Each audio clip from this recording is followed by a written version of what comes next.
el viajero que se aparta del camino correcto. Recordemos que los creyentes que hoy se definen como cristianos en la historia del cristianismo se separaron del camino desde muy temprano, en los inicios de este movimiento nazareno. Restauración de raíces hebreas. Es un tema que pienso que todos deberíamos de conocer, pero no sucede así en realidad. En especial cuando la gente está comenzando a conocer este concepto de raíces hebreas. Entonces hoy, estimados hermanos y amigos que me puedan ver luego, quiero aclarar un poco acerca de este concepto, raíces hebreas, y en qué consiste la restauración de las raíces hebreas. Para ello vamos a tomar como base bíblica un texto que yo considero que es el más coherente con el concepto de restauración que yo encuentro en las Escrituras. Bueno, es mi gusto, es mi opinión, me parece que este es el más coherente con este concepto de restauración. Me refiero a Jeremías 6:16, como pueden ver allí en la pantalla. Ya mejoró, ahora sí, yo veo en mi monitor que ya se ve bien. Jeremías 6:16 dice, y esta lectura es de la Reina Valera restaurada: así dijo Yahweh, párense en los caminos y miren y pregunten por las sendas antiguas, cuál sea el buen camino, y anden por él, y hallarán descanso para su alma. Amén. Que el Padre Eterno añada a esta palabra que voy a expresar hoy, que voy a exponer hoy, bendición para sus vidas en sentido de entendimiento y de edificación.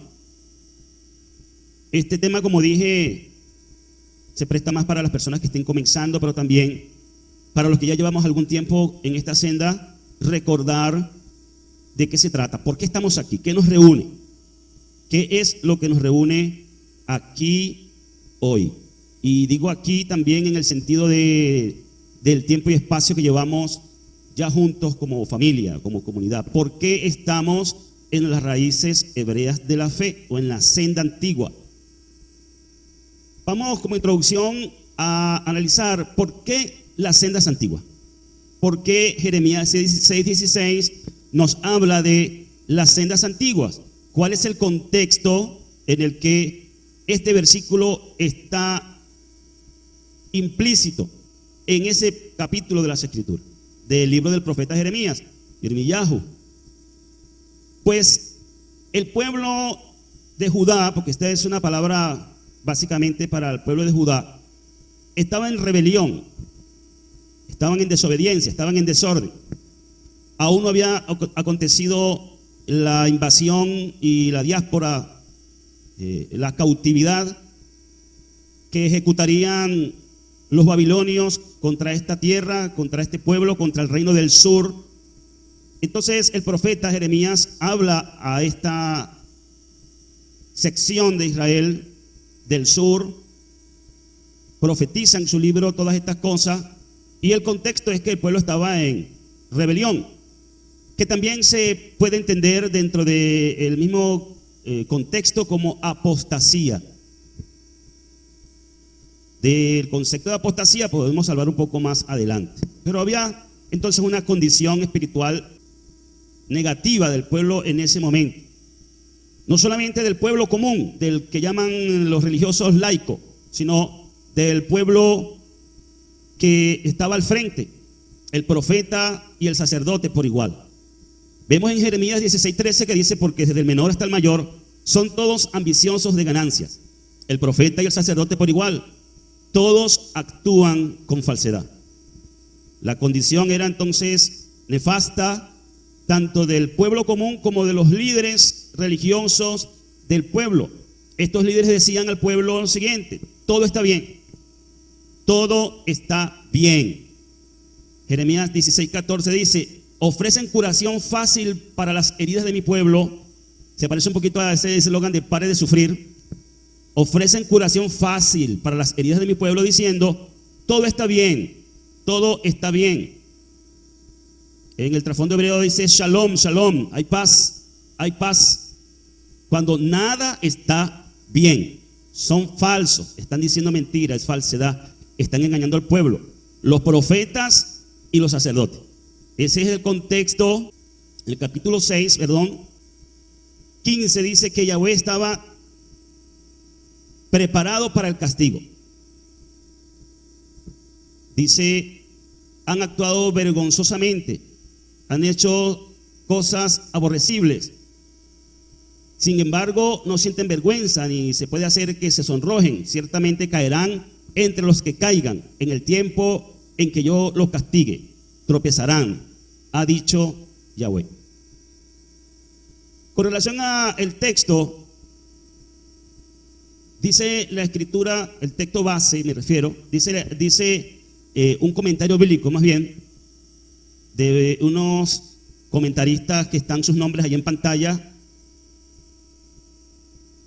los nombres de estas tres personas que hacen este comentario bíblico, y ellos en ese comentario dicen sobre este texto lo siguiente: figura tomada de los viajeros que han equivocado el camino, los cuales se detienen en quieren cuál sea el camino por el que había comenzado a transitar y del que se han extraviado. Repito, están comentando el texto, párense en los caminos, pregunten por las sendas antiguas cuál es el buen camino, y dicen los comentaristas que esto es una figura tomada de los viajeros que han equivocado el camino, los que se han desviado, han equivocado el camino, los cuales se detienen. Lógicamente, cuando un viajero equivoca el camino, se desvía, se detiene, e inquieren cuál sea el camino por el que habían comenzado a transitar, es decir, preguntan, vuelven el rostro hacia de dónde vienen, les corresponde regresar para encontrar de dónde, en qué momento extraviaron en la senda el camino y retomar de allí, ¿verdad?, para el camino correcto. Entonces, dice que este camino del que se habían extraviado son las sendas antiguas. Dice, las sendas antiguas, la idolatría y la apostasía son las sendas modernas. A mí me llama la atención este comentario, estimados hermanos, porque no es un comentario de raíces hebreas, es un comentario cristiano, que lo puede encontrar en Eastword, en el programa de Eastword. Allí está el nombre del comentario. Y este comentario, estos comentaristas cristianos dicen que las sendas antiguas son el camino que debe encontrar el viajero, de acuerdo con el contexto del versículo que estamos leyendo, y que la idolatría y la apostasía son las sendas modernas. El culto del verdadero Dios, estoy leyendo como dicen ellos, el culto del verdadero Dios y la obediencia a sus mandamientos, las antiguas. Entonces miren el contraste que estos mismos comentaristas cristianos nos presentan aquí. La modernidad es la desviación del camino, que significa idolatría y apostasía, mientras que la senda antigua es el verdadero servicio a Yahweh. Y dice aquí algo que hay que resaltar: la obediencia a sus mandamientos. Pareciera que fuera un comentario de gente observante de la Torá, pero no, son cristianos de los que dicen que la Torá ha sido abolida. Así que digno de resaltar esto: la obediencia a sus mandamientos, las sendas antiguas, las antiguas. Importante. Muy bien. Entonces esta figura de el viajero nos sirve a nosotros para poder comprender mejor el pasaje. Y ahí se nos habla de los caminos y del camino. La palabra camino significa literalmente ir, pero también significa todo lo que dice aquí debajo: ir, marchar a pie, o sea, caminar, andar, pasear, seguir adelante, planear, estar a punto de pasar, desaparecer, seguir, asistir, ocurrir, continuar, perderse, destruirse. Bueno, hay una cantidad de términos allí, pero básicamente es ir, andar, caminar.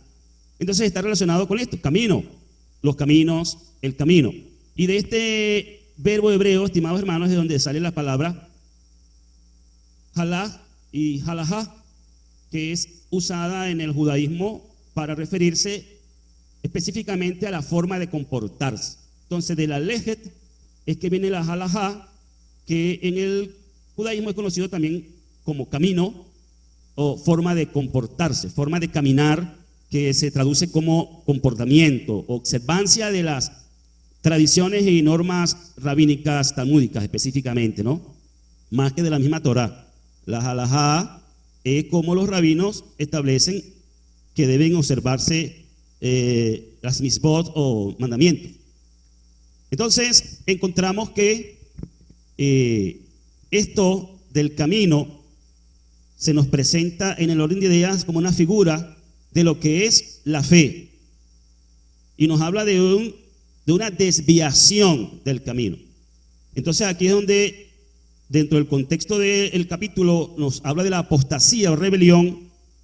La apostasía o rebelión también, así como en el libro de Jeremías, también en el libro de los Hechos, hay ya en los escritos nazarenos una anunciación profética, un anuncio profético que hace Pablo en el capítulo 20 del libro de los Hechos y los versículos 29 y 30.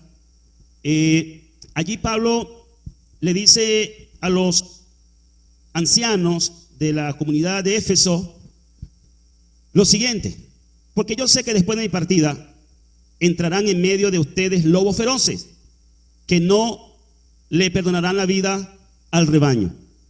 Y de entre ustedes mismos, oigan esto, y de entre ustedes mismos se levantarán hombres que hablarán cosas perversas para descarriar a los discípulos tras ellos. Entonces,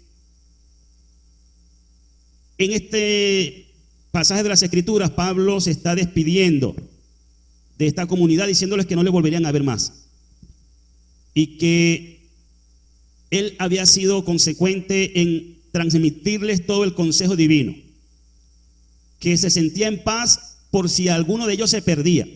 Y abro un paréntesis aquí para decir, aquí hay un texto interesante, pueden buscarlo ahí en ese capítulo 20 de Hechos, que nos muestra que la salvación sí se puede perder, para que podamos compartirlo con los que mantienen una teología calvinista de que una vez salvo siempre salvo y que la salvación no se pierde. Pablo dice: yo libro mi responsabilidad, estoy parafraseando, yo libro mi responsabilidad porque ya les compartí el consejo divino completamente por si alguno de ustedes se pierde.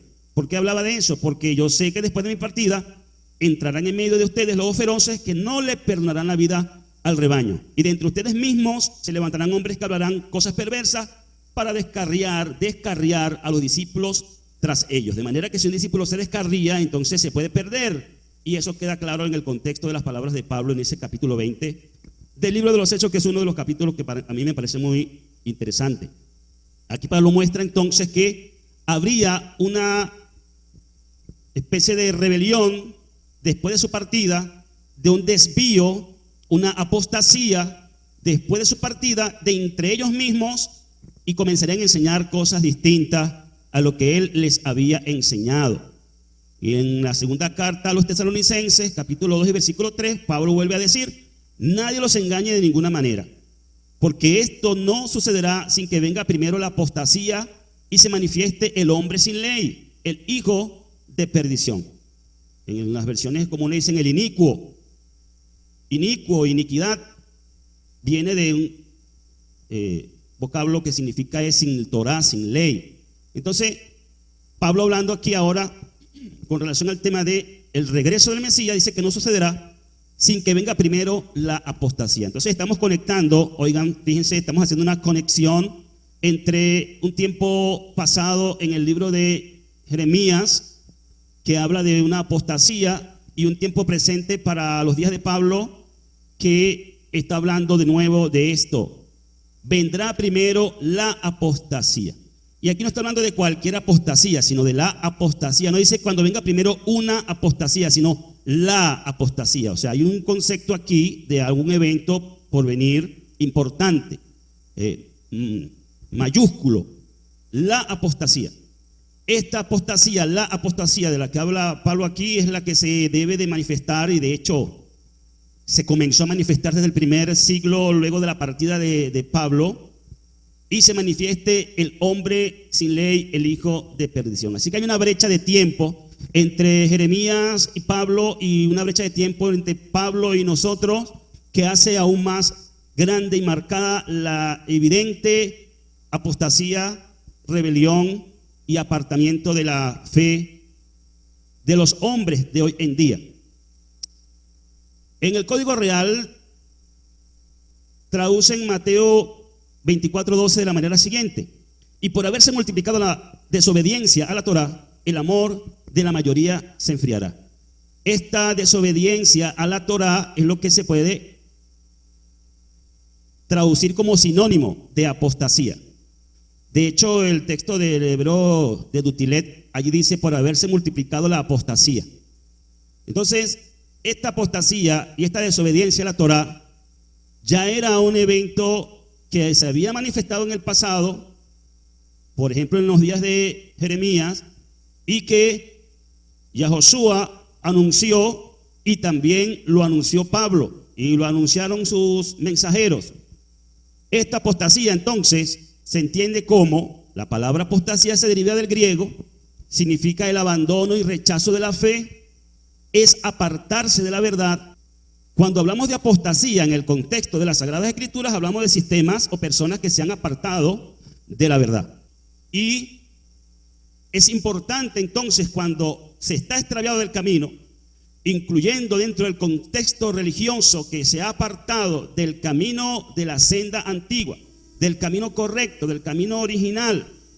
Recordemos que los creyentes que hoy se definen como cristianos en la historia del cristianismo se separaron del camino desde muy temprano, en los inicios de este movimiento nazareno que comenzó a salir de la tierra de Israel para llevarse a las naciones, y allí comienza inmediatamente la separación, el desvío.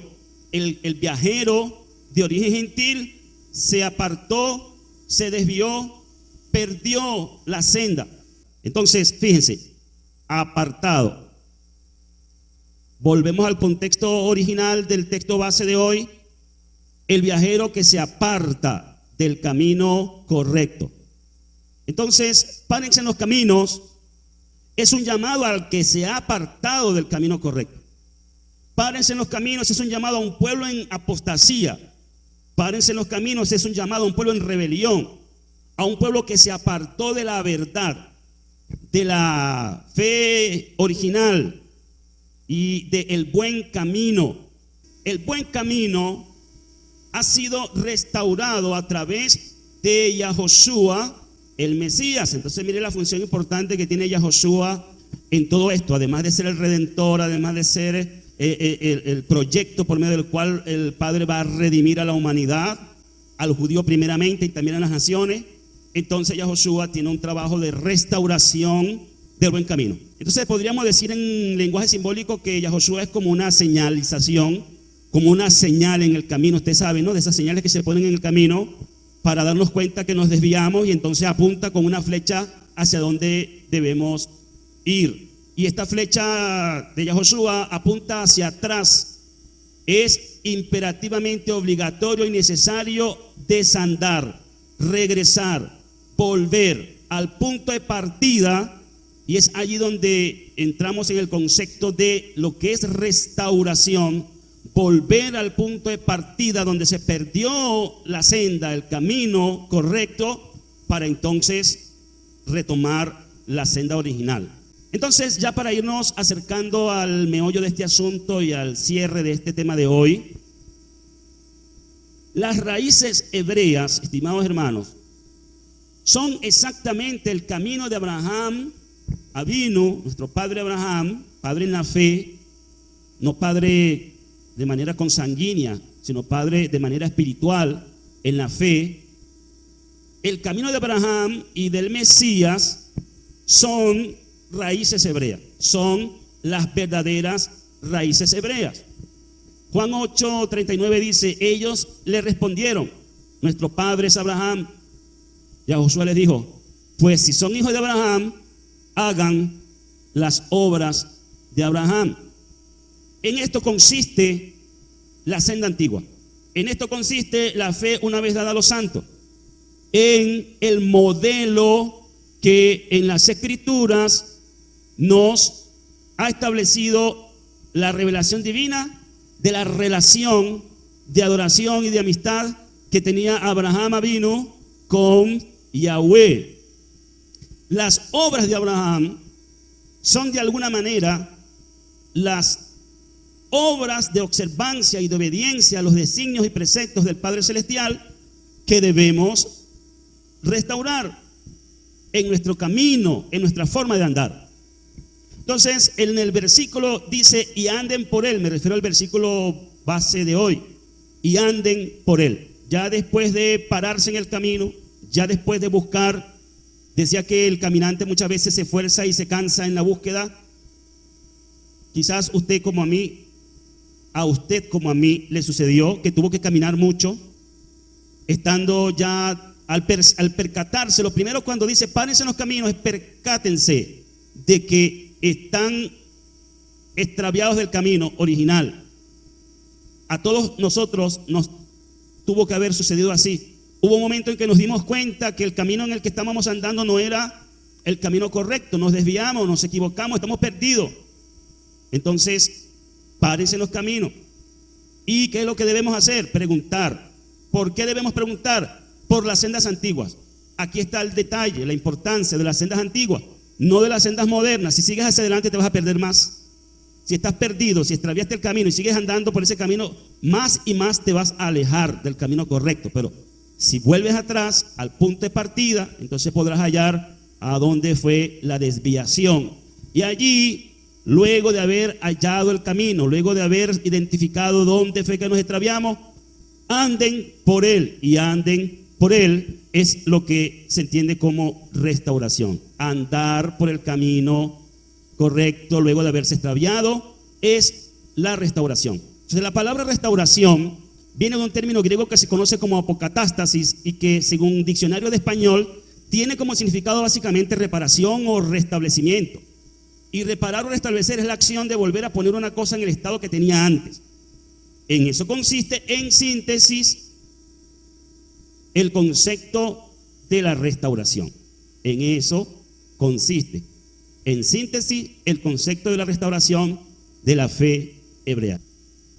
Porque, estimados hermanos, el caminante que aún no ha llegado a las raíces hebreas, ciertamente extravió el camino de la fe bíblica, y muchos lo hemos hallado.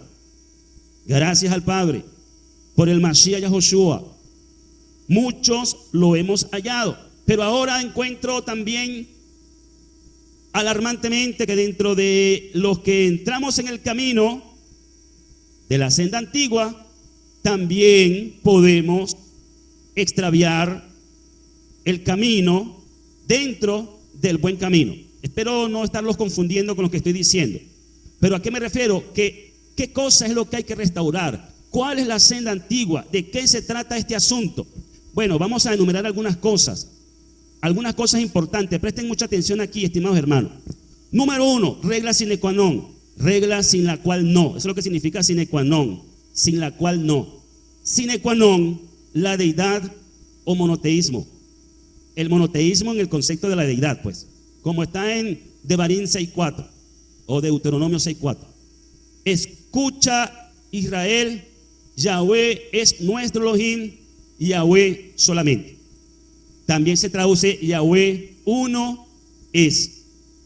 Uno solo, uno solo. Este es el principio sine qua non. De aquí en adelante todo lo demás. Si alguien que encontró el camino de la senda antigua dice que la deidad son más de una persona, permítame decirle con todo respeto y consideración que eso no es raíces hebreas, que eso no es senda antigua, que sigue extraviado en el camino, triste y lamentable.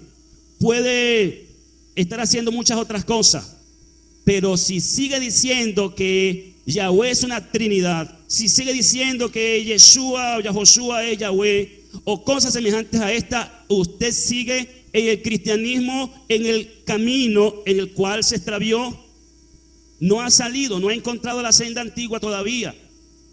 Lo siento, no se enoje conmigo, pero es la verdad según las Sagradas Escrituras, como entiendo yo. Entonces, el monoteísmo puro, simple, con relación a la deidad, Yahweh Had, Yahweh uno es, eso es innegociable y es el primer concepto que hay que restaurar por este proceso hermoso que se conoce como la restauración de las raíces hebreas de la fe. Bueno, mis amados hermanos, muy agradecido Me disculpan si en algún momento me exalto en las emociones al momento de hablar. No es porque esté molesto ni nada por el estilo, sino porque siento lo que estoy diciendo. Y bueno, si alguno no está de acuerdo con lo que diga, todos tienen libertad de expresión y de pensar, de pensamiento, lo que quieran, libertad de conciencia. Y aquí todos habitamos juntos en armonía, en medio de la diversidad y de las diferencias. Así que muy agradecido, permítanme cerrar aquí. Bendiciones.